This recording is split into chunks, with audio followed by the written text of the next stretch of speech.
করবে। আমার আর মেহার বাবার আমাদের দুজনেরই ইচ্ছা আমরা ফিরে যাব চাকরি জীবনের পরে, কিন্তু মেহার আমার কথা আমরা এখনো ডিসাইড করতে পারিনি, কারণ ওরা যখন বড় হবে ওরা ওদের সিদ্ধান্ত নেবে। ছেলে মেয়েদের নিয়ে সেরকম কোনো আমাদের চিন্তা ভাবনা নেই, ওরা যেমন ভাবে ওদের নিজেদেরকে গড়ে তুলবে। দিনের শেষে একটা ভালো মানুষ হোক, ওটাই ইচ্ছা। মেহা, তুই এখান থেকে তোর হায়ার স্টাডি করতে চাস?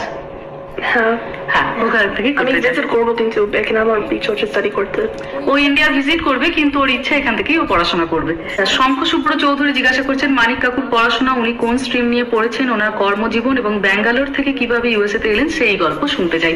এটা তো অনেক বড় একটা গল্প, মানে আমার সাথেই তোমার মানিক কাকুর বলতে গেলে প্রায় 20 বছরের একটা গল্প। তবু সংক্ষেপে বলতে এইটুকুই বলবো যে মানিক কাকুর এখনো পড়াশোনা শেষ হয়নি। রামা মেহার যেমন ছাত্র দশা চলছে, ছাত্র জীবন চলছে, তোমার মানিক কাকুর এখনো ছাত্র জীবন চলছে। ব্যাঙ্গালোর থেকে কিভাবে ইউএসএ তে এলেন, ব্যাঙ্গালোরের একটি কোম্পানিতে কাজ করতো যাদের হেড অফিস ছিল ইউএসএ তে।